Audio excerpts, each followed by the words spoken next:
There once was a boy named Chris, who loved to meet new kids and play games. But on the afternoon of September 16th, 1988, he got more than he could ever have imagined. It was a normal day, and Chris was sitting on the front steps of his porch. He had seen a little boy and two girls walk by, so Chris asked them if they wanted to play, and the reaction was, naturally, yes. Ricky, the other boy, said that they should play Follow the Leader. Luckily, this was Chris's favorite game. He stepped off his porch and followed the boy, doing several things to mimic his moves. But after a while of playing, Chris noticed that Ricky was taking him and the girls into a forest. Chris got worried and asked the girls where they were going. They just responded, "Follow the leader." After a couple of minutes in the forest, Chris seemed to notice something moving, like the branches of the tree. Yet he just ignored it and kept playing.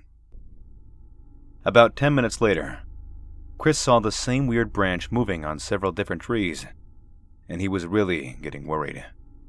He decided to ask Ricky where they were going, and he just said, "Follow the leader." What does that mean? He assumed Ricky was the leader, but who was really doing the leading?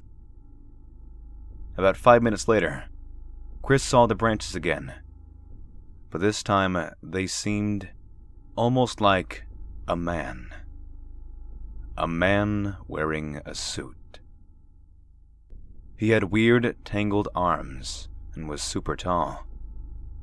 Chris was frightened by this thought, but he assumed it was just his imagination.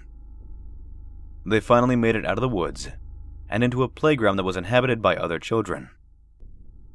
Chris was relieved and ran over to the slide.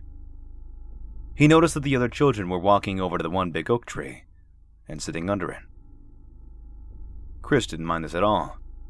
He continued to play. After 10 minutes of playing, though, he saw the kids still sitting there. But Chris had noticed a bare tree seem to appear in the shadow of the massive oak. Chris played for another couple of minutes, and he saw the tree move towards the kids. He just thought the heat was getting to him. A park employee with a Polaroid camera told Chris to smile when he was at the top of the slide, and as he did so, the employee snapped the picture and waited for the Polaroid to develop. The employee stamped it with the city's seal and gave it to the boy. Chris looked at the picture, and chills rushed through his whole body. He saw the kids sitting next to the tree, and the same man standing in front of them, as he had seen in the woods. Chris turned around to see the kids in the smaller tree, missing.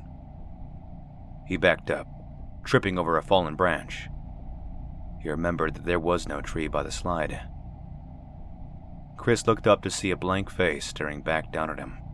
He wanted to scream, but nothing came out. He tried to run, but the man's branch-like hand was grasping his foot. There was no escaping. Afterwards, his mother came to the park to find her son completely missing. In his place was this photograph.